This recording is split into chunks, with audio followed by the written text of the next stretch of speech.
ਸਤਿ ਸ਼੍ਰੀ ਅਕਾਲ ਜੀ ਆਇਆਂ ਨੂੰ। ਮੈਂ ਡਾਕਟਰ ਹਰਪ੍ਰੀਤ ਕੌਰ ਆਪ ਸਭ ਦਾ ਕਾਪੀਰਾਈਟ 'ਚ ਦੂਜੇ ਸੈਸ਼ਨ 'ਚ ਹਾਰਦਿਕ ਸਵਾਗਤ ਕਰਦੇ ਹਾਂ।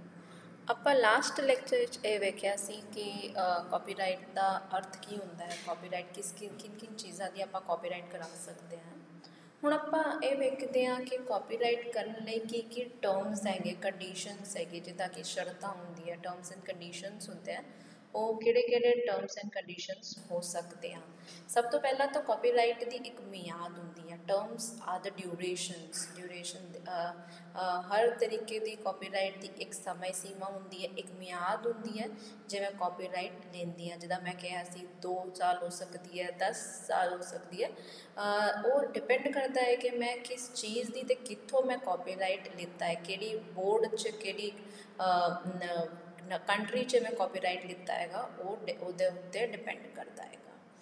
ਹੁਣ ਦੂਜੀ ਚੀਜ਼ ਹੁੰਦੀ ਹੈ ਡਿਪੈਂਡਿੰਗ ਔਨ ਦੂਜੇ ਵੀ ਕਈ ਸਾਰੇ ਫੈਕਟਰਸ ਹੁੰਦੇ ਹੈ, ਕਈ ਸਾਰੇ ਚੀਜ਼ਾਂ ਹੁੰਦੀਆਂ ਜਿਹਦੇ ਉੱਤੇ ਡਿਪੈਂਡ ਕਰਦਾ ਹੈ। ਕਈ ਸਾਰੀ ਸ਼ਰਤਾਂ ਹੁੰਦੀਆਂ ਜਿੱਦਾਂ ਕਿ ਜੋ ਮੈਂ ਕਾਪੀਰਾਈਟ ਲੈਂਦੀ ਹੈ ਜੇ ਵੀ ਕੰਮ ਦੀ ਮੈਂ ਕਾਪੀਰਾਈਟ ਲਿੱਤੀ ਹੈ, ਉਹ ਕਿਸ ਡੇਟ 'ਚ ਲਿੱਤੀ ਹੈ। ਪ੍ਰਕਾਸ਼ਨ ਜਦੋਂ ਮੈਂ ਮੇਰਾ ਕੰਮ ਕੀਤਾ ਸੀਗਾ ਉਹ ਕਿਹੜੇ ਡੇਟ 'ਚ ਕੀਤਾ ਸੀਗਾ, ਕਦੋਂ ਕੀਤਾ ਸੀਗਾ, ਅਤੇ ਉਹ ਵੀ ਡਿਪੈਂਡ ਕਰਦਾ ਹੈ ਕਿ ਮੇਰਾ ਕੰਮ ਕਿੰਨੇ ਸਾਲ ਲਈ ਕਾਪੀਰਾਈਟ ਰਹਿੰਦਾ ਹੈ।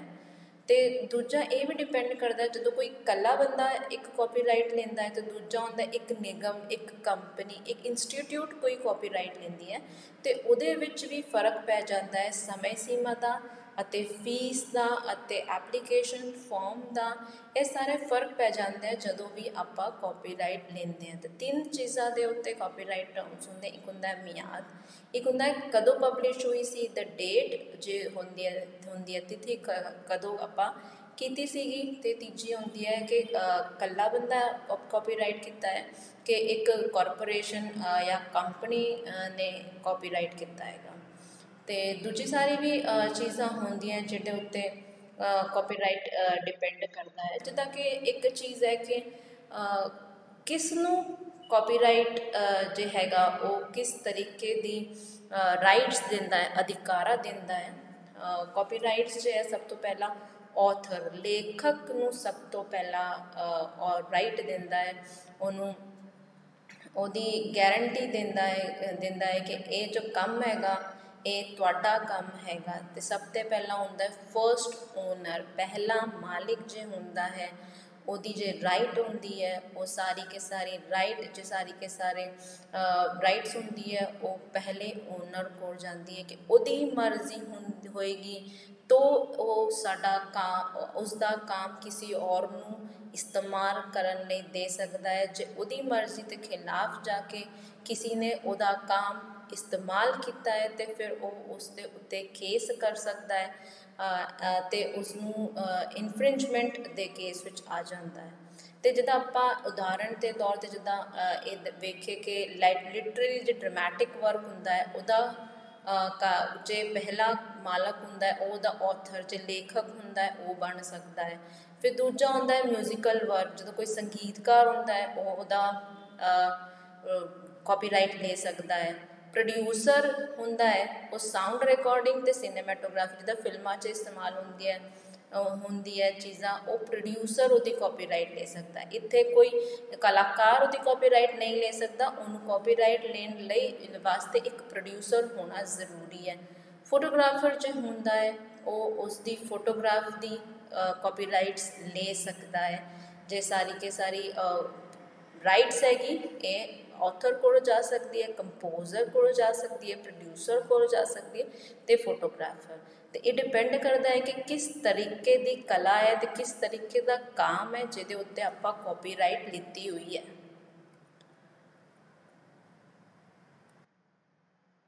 ਹੁਣ ਆਪਾਂ ਵੇਖਦੇ ਹਾਂ ਕਿ ਕਾਪੀਰਾਈਟ ਦੀ ਲੋੜ ਕੀ ਹੈ, ਕਾਪੀਰਾਈਟ ਕਿਸ ਵਾਸਤੇ ਆਪਾਂ ਕਰਨ ਦੀ ਜ਼ਰੂਰਤ ਪਏਗੀ।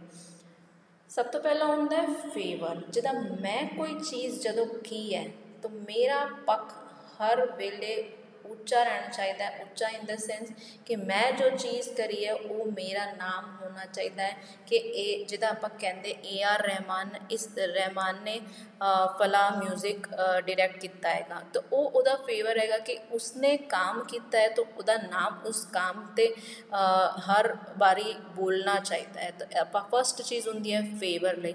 ਦੂਜਾ ਹੁੰਦਾ ਰਿਵੋਰਡਸ, ਕ੍ਰੀਏਟਿਵ ਐਫਰਟਸ ਜਿਹਨੂੰ ਆਪਾਂ ਕਹਿ ਸਕਦੇ ਹਾਂ ਰਚਨਾਤਮਕ ਯਤਨਾਂ ਨੂੰ ਇਨਾਮ ਲਈ। ਜਿਹਦਾ ਆਪਾਂ ਕਿਸੇ ਨੇ ਵੀ ਕ੍ਰੀਏਟਿਵਲੀ ਕੁਛ ਕੰਮ ਕੀਤਾ ਹੈ ਰਚਨਾਤਮਕ ਕੰਮ ਕੀਤਾ ਹੈ ਅਤੇ ਉਸ ਦੇ ਉੱਤੇ ਉਹਨੂੰ ਉਦੋਂ ਇਨਾਮ ਮਿਲਣਾ ਚਾਹੁੰਦਾ ਹੈ ਅਤੇ ਆਪਾਂ ਉਹਨੂੰ ਰਿਵੋਰਡਸ ਕਹਿੰਦੇ। ਅਤੇ ਰਿਵੋਰਡਸ ਵੀ ਇੱਕ ਕਾਪੀਰਾਈਟ ਵੀ ਇੱਕ ਤਰੀਕੇ ਦਾ ਰਿਵੋਰਡ ਹੁੰਦਾ ਹੈ।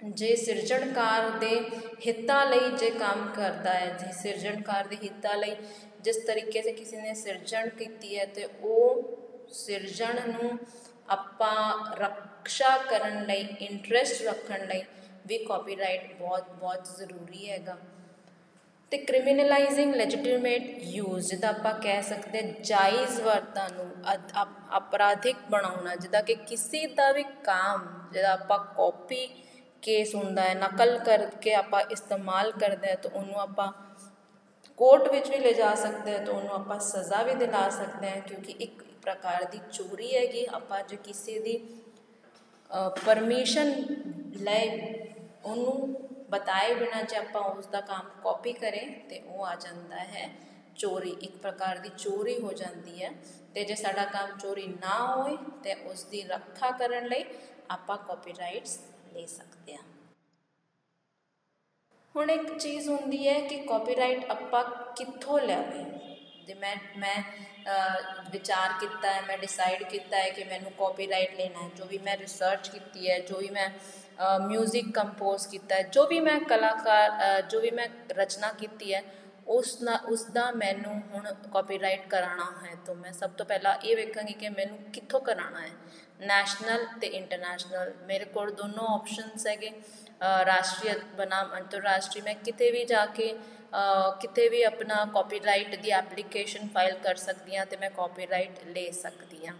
ਇੱਕ ਚੀਜ਼ ਇੱਥੇ ਧਿਆਨ ਦੇਣ ਵਾਲੀ ਹੈ ਕਿ ਕਾਪੀਰਾਈਟ ਜੋ ਹੁੰਦੀ ਹੈ ਇੱਕ ਹਰੇਕ ਕੰਟਰੀ ਦੀ, ਹਰੇਕ ਨੇਸ਼ਨ ਦੀ, ਹਰੇਕ ਰਾਸ਼ਟਰ ਦੀ ਉਹ ਵੱਖ ਹੋ ਸਕਦੀ ਹੈ। ਜਿਸ ਤਰੀਕੇ ਨਾਲ ਪੇਟੈਂਟ ਵੱਖ ਹੁੰਦਾ ਹੈ, ਫਾਈਲਿੰਗ ਐਪਲੀਕੇਸ਼ਨ ਵੱਖ ਹੋ ਸਕਦੀ ਹੈ, ਇਸ ਤਰੀਕੇ ਨਾਲ ਕਾਪੀਰਾਈਟ ਦੀ ਜੇ ਪ੍ਰੋਸੀਜਰ ਹੈਗੀ, ਜੇ ਉਹਦੀ ਤਰੀਕਾ ਹੈ ਕਰਨ ਵਾਲਾ, ਉਹ ਵੀ ਵੱਖ ਹੋ ਸਕਦਾ ਹੈ।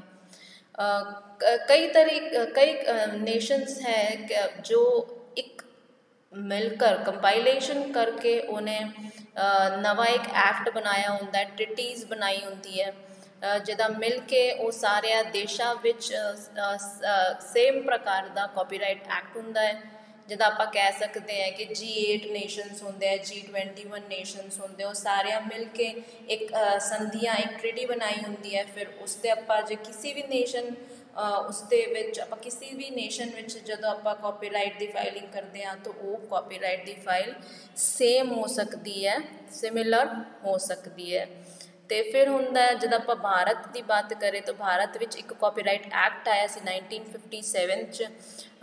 ਜੇ ਉਹਦੇ ਬਾਅਦ ਉਸ ਤੋਂ ਪਹਿਲਾਂ 1886 ਸਭ ਤੋਂ ਪਹਿਲਾਂ ਆਇਆ ਸੀ ਬਰਨ ਕਨਵੈਨਸ਼ਨ ਇਨ 1886। ਉਸ ਤੋਂ ਬਾਅਦ ਆਇਆ ਸੀ 1951 ਯੂਨੀਵਰਸਲ ਕਾਪੀਰਾਈਟ ਕਨਵੈਨਸ਼ਨ ਆਇਆ ਸੀ। ਫਿਰ ਹੁੰਦਾ ਹੈ ਟ੍ਰਿਪਸ ਹੁੰਦਾ ਹੈ ਜੇ ਇੰਟਲੈਕਚੁਅਲ ਪ੍ਰੋਪਰਟੀ ਰਾਈਟਸ, ਜਿੱਦਾਂ ਉਹ ਟ੍ਰੇਡਮਾਰਕਸ, ਟ੍ਰੇਡ ਪੇਟੈਂਟਸ, ਕਾਪੀਰਾਈਟਸ, ਉਹ ਸਾਰੀ ਚੀਜ਼ਾਂ ਟ੍ਰਿਪਸ ਦੇ ਤਹਿਤ ਆਉਂਦੀ ਹੈ। ਇੱਕ ਪ੍ਰਕਾਰ ਦੀ ਏਜੰਸੀ ਹੈ, ਇੱਕ ਪ੍ਰਕਾਰ ਦੀ ਰਾਈਟਿੰਗ ਏਜੰਸੀ ਹੈ ਜੋ ਇਹ ਸਾਰੀ ਚੀਜ਼ਾਂ ਦਾ ਧਿਆਨ ਰੱਖਦੀ ਹੈ। ਤਾਂ ਉਹ ਹੁੰਦਾ ਇਹ ਸਾਰੀ ਚੀਜ਼ਾਂ ਦਾ ਧਿਆਨ ਰੱਖਣ ਵਾਲੀ ਜੇ ਕੰਪਨੀ ਹੁੰਦੀ ਹੈ। ਆਪਾਂ ਕਿੱਥੇ ਜਾ ਕੇ ਆਪਾਂ ਇਹ ਕਰਵਾ ਸਕਦੇ ਹਾਂ, ਇਹ ਆਪਾਂ ਵੇਖਿਆ। ਹੁਣ ਇੰਡੀਅਨ ਕਾਪੀਰਾਈਟ ਐਕਟ ਜੋ ਹੈਗਾ ਇਹ 1957 ਵਿੱਚ ਆਇਆ ਸੀਗਾ। ਉਹ ਸਭ ਤੋਂ ਪਹਿਲਾਂ ਇਹ 1914 ਵਿੱਚ 1914 ਵਿੱਚ ਆਇਆ ਸੀਗਾ। ਅਤੇ ਨਵਾਂ ਐਕਟ ਜੇ ਆਇਆ ਸੀ ਇਹ 1958। ਉਸ ਤੋਂ ਬਾਅਦ ਉਹਦੇ ਵਿੱਚ ਅਮੈਂਡਮੈਂਟ ਆਏ ਸੀ, ਚੇਂਜਸ ਆਏ ਸੀਗੇ, ਤਬਦੀਲੀਆਂ ਆਈ ਸੀਗਾ। 1983 84 92 94 99 हर 2-3 साल विच नवी नवी चीज़ें ऐड होंदी है, नवी नवी चीज़ें चेंजेस होंदी है। इसलिए चेंज होंदी है कि जिन्हों भी कॉपीराइट लेना है, जिसनों भी कॉपीराइट लेना है, जिस भी कलाकार नूं, ऑथर नूं, कंपोजर नूं, रचनाकर्ता नूं कॉपीराइट लेना है, उसदे वास्ते आसान करन लई, उसदे वास्ते सहला करन लई ये सारे चेंजेस तबादले होंदे हैं। अंग्रेज़ी प्रबंधां नूं अपनाउंदी आ, नवी नवी चीज़ें अपनाउंदे हैं, जिस तरीके नाल उन्हों सहला ईजी बनाउण लई। नवी चीज़ एक होर आई सी जे सीगा introduce civil and criminal remedies. जे मेरी कॉपीराइट करन तो बाद जो भी कोई जो नकल करता है, इनफ्रिंजमेंट केस हो जाता है, उल्लंघन करता है, ਉਹਦੇ ਉੱਤੇ ਆਪਾਂ ਨਾਗਰਿਕ ਅਤੇ ਫੌਜਦਾਰੀ ਉਪਾਅ ਵੀ ਲੈ ਸਕਦੇ ਹਾਂ, ਜਿਹਨੂੰ ਆਪਾਂ ਕਹਿ ਸਕਦੇ ਹਾਂ ਸਿਵਲ ਅਤੇ ਕ੍ਰਿਮੀਨਲ ਰਾਈਟਸ ਅਤੇ ਵੀ ਆਪਾਂ ਜਾ ਸਕਦੇ ਹਾਂ ਜੇ ਕਿਸੇ ਵੀ ਕਾਪੀਰਾਈਟਡ ਰਚਨਾ ਨੂੰ ਜੇ ਕੋਈ ਦੂਜਾ ਬੰਦਾ ਕਾਪੀ ਕਰੇ ਤਾਂ।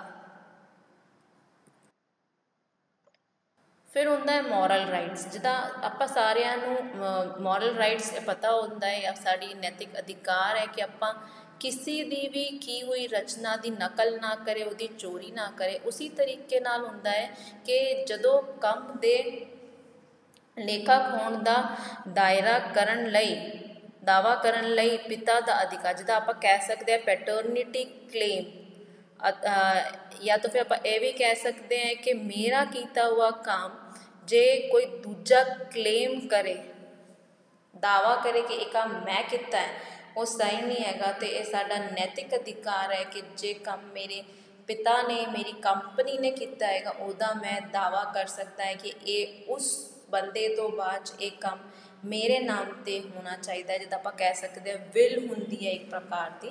इस तरीके नाल मॉरल राइट्स भी हो सकते हैं कॉपीराइट दे। फिर होंदा है ऑनेस्टी, इंटीग्रिटी, कि आपां किसी होर दी रचना नूं, किसी होर कलाकार दी रचना नूं, किसी होर ऑथर दी रिसर्च नूं, किसी होर टीचर दे लेख नूं, लैक्चर नूं आपां कॉपी ना करे, उस दे विच आपां चेंजिस करके उन्होंने आपां साडा ना बताए, उहदा आपां दावा ना करे कि ये काम मैं किया है। जे आपां करेंगे तो आपां कॉपीराइट इन्फ्रिंजमेंट एक्ट उत्ते आपां अपराधी घोषित हो सकते हैं। तो ये साडा नैतिक अधिकार है, साडी रिस्पोंसिबिलिटी हैगी कि आपां किसी होर दे काम नूं कदी भी नकल करके अते चेंज करके उहदे उत्ते आपां साडा काम उहदा इस तरीके का दावा ना करे कि ये साडा काम हैगा।